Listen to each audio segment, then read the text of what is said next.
suite à de nombreux voyages en Irlande, j'ai voulu écrire des histoires sur l'Irlande. Puis sur d'autres pays, je les avais publiées moi-même. J'allais les vendre, je me souviens, le premier recueil d'histoire irlandaise, je suis allé le vendre à la FNAC des Halles. Et j'avais 5 exemplaires sur moi. J'ai discuté avec le libraire de la FNAC qui me les a tous pris. Et en sortant, j'ai envoyé un message à mon épouse à l'époque et je lui ai dit voilà, là je suis attablé à un café, je viens de vendre les 5 premiers livres, je suis en train de cramer mon salaire attablé à une table des Halles. Je me suis dit tiens, il y a peut-être un coup à jouer là, à faire des nouvelles dans différents pays, donc j'ai un peu élaboré le concept et je l'ai un peu développé. Et puis voilà, j'ai risqué des romans, j'ai risqué d'autres séries de textes, des blogs, des chansons, pas mal de choses comme ça, un peu touche à tout. Jusqu'à un vrai projet éditorial. Est-ce que vous voulez que je vous lise un exemple de ce que je viens de dire? Alors, je ne sais pas ce que vous voulez que je vous lise. C'est donc 8 portraits de passagers. Il y a des histoires qui sont plutôt drôles, donnez voir une demi-drôle. Les autres sont peut-être un peu tragiques. Vous avez envie d'une histoire qui parle de quoi? D'amour, de la mort, Je choisis au hasard? Ta préférée? Alors, je vais tous vous les lire. Chaque nouvelle, j'en avais eu cette idée assez rigolote, porte comme titre le numéro du siège. Et celle-ci s'appelle donc 47F. Roissy, terminal 2E, 1 heure avant le vol. Quand le smartphone de Robin Deveau vibra, il prit la respiration qui lui sembla nécessaire pour ne pas engueuler sa femme. Il n'était pas d'un naturel anxieux, mais 40 minutes de retard. L'embarquement allait commencer, qu'est-ce qu'elle foutait, putain?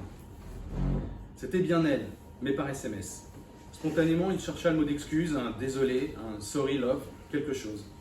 Mais rien de tout ça. À la place, lapidaire, je ne viendrai pas, je te quitte. La vue de Deveau se brouilla dans une bouffée de chaleur.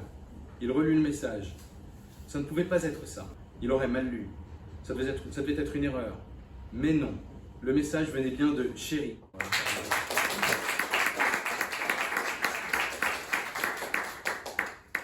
Merci, j'espère que ça vous donne envie d'acheter des smartphones pour recevoir des SMS.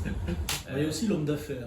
Ouais, alors l'homme d'affaires, je l'aime bien, Gary, parce que forcément, quand on prend des avions, enfin, j'en connais beaucoup parmi vous qui ont déjà pris des avions, on y va surtout à un certain âge pour le boulot.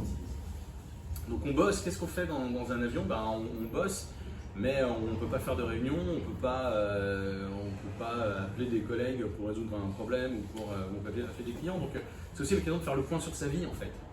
Et Gary, il est arrivé à ce stade de sa vie et de sa carrière où il a menti en fait tout le temps. Il a menti pour trouver des boulots, il a menti pour gravir les échelons, il a menti à sa femme, il a menti à ses filles, il a menti à ses patrons.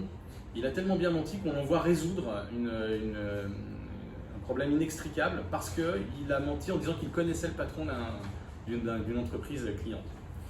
Et comme il ne peut pas se dédire, il part. Vous avez tous en tête cette phrase, AF17 pour New York.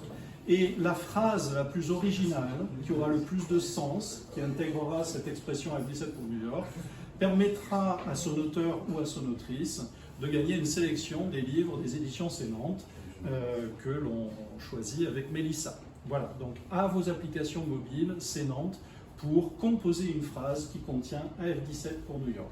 Un voyage ode à la curiosité, pas celle des paysages, non, mais celle des territoires intérieurs, des âmes, des émotions et des pensées.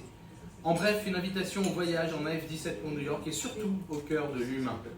Bertrand Cloquin peint avec humour et cynisme des passagers en transition qui, dans ce huis clos parfois terrifiant, se retrouvent face à leur propre chemin de vie. L'immobilité forcée des passagers se confronte ainsi aux mouvements introspectifs, tantôt légers, tantôt tragiques. Ce livre nous questionne sur le véritable voyage de ce récit, qui semble être un voyage intérieur. Merci pour ce beau voyage que j'ai hélas terminé trop tôt.